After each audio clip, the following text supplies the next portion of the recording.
ubbi woon jëmale ko ci gaynde Sénégal yi di xaar mercredi incha allah suñu diggante ak soit Côte d'Ivoire wala Égypte di ñaan lekk ñu mën ci jàll ba dem final coupe bi ñu ak Sénégal pour une deuxième fois mais Cheikh Omar démb ci à la mi-temps du match dafa am benn information bu ñu Madiambal Diagne jox ñu fàttali leen Madiambal Diagne actuellement mi ngi ci biti réew cette information mu ñu wax ni moom bàyyi nañu soxnaam ak doomam Mohamed ci loolu bi nga xamante ni wax nañu ko moom sëriñam bi daal bàyyeeguñ ko te ne li koy jaaxal mooy dafa xaw a am loolu mbetteel ci justice Sénégal ñu bàyyi ñëpp ba mu des ki nga xamante ni moom mooy.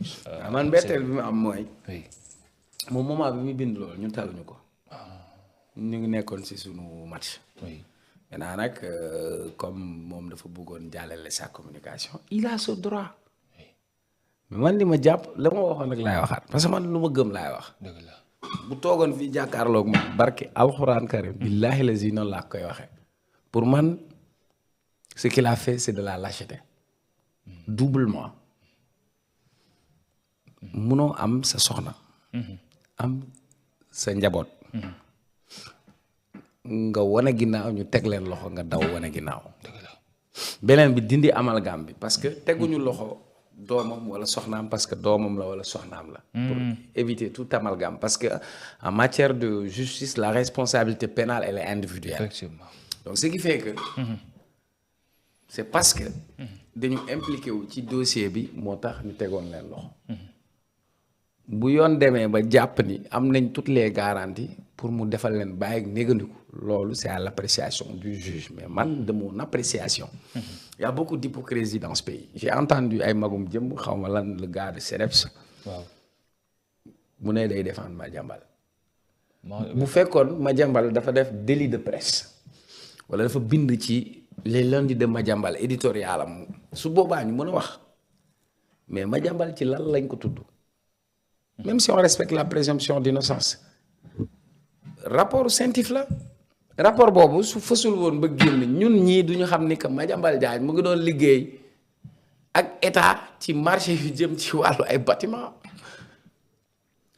il s'agit de quoi de 68 infrastructures judiciaires. oui.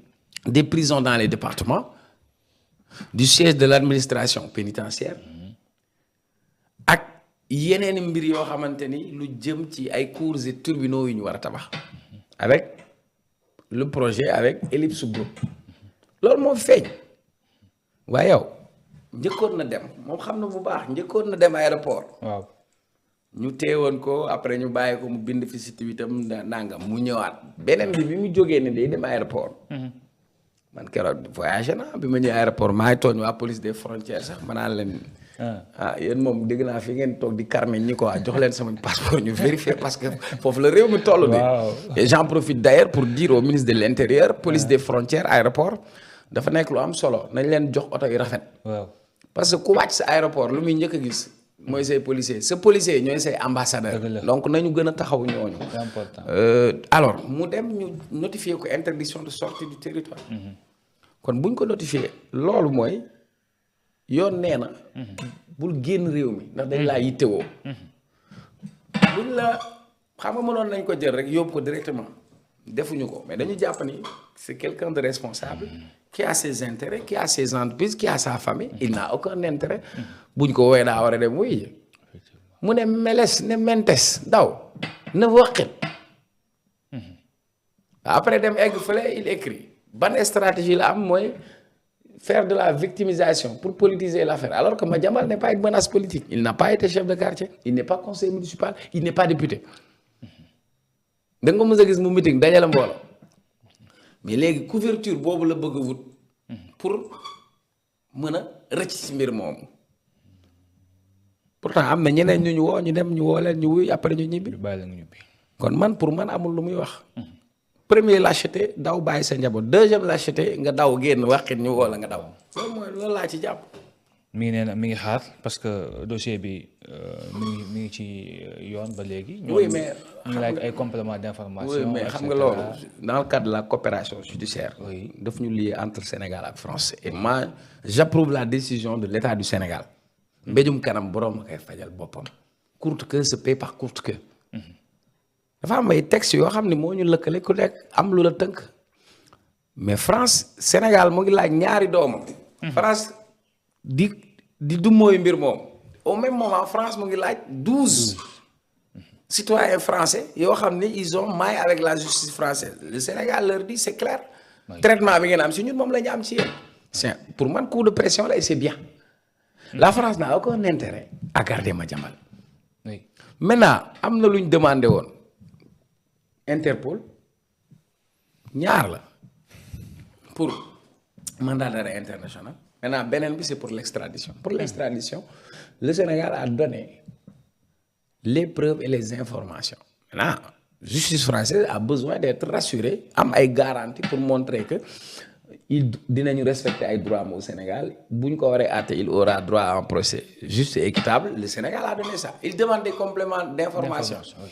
Mais tey état au Sénégal waajal na pour joxe les compléments d'information. Maintenant on va attendre la décision de la justice française qui va venir le 25 janvier. Parce que dans cette question il s'agit de blanchiment de capitaux.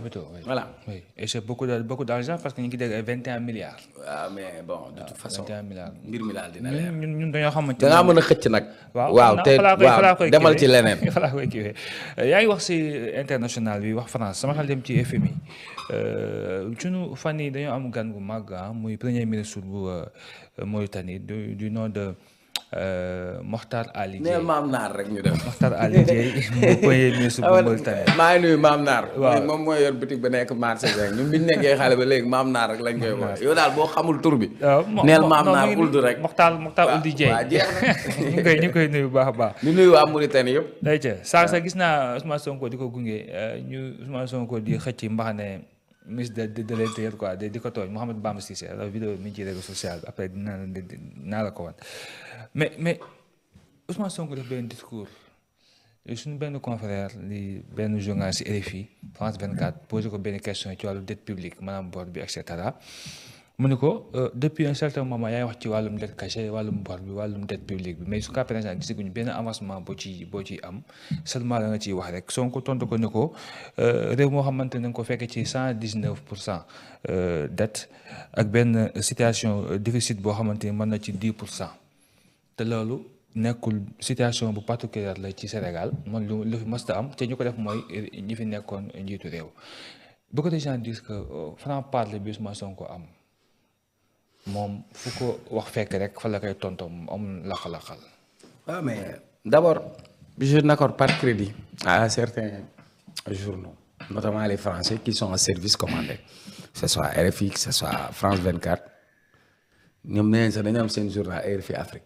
dem nañ sax bu koy def en pulaar en hausa. D'ailleurs le Mali a dégagé RFI parce que ñoom propagande française ñoo leen tax a jóg. beneen bi tu as dit par rapport au discours de Sonko. mais da nga insister par rapport à la sincérité du discours de Ousmane Sonko parce que tout simplement c'est sa signature en fait. mën na nekk qualité comme mën na nekk défaut. mais tey mooy discours de vérité. et li olof naan li nga jàppoon ba am lii. bu ko bàyyi de jig na la Ousmane Sonko quand il est venu il ne porte pas de gants. il ne porte pas de masque. il dit ce qu'il pense.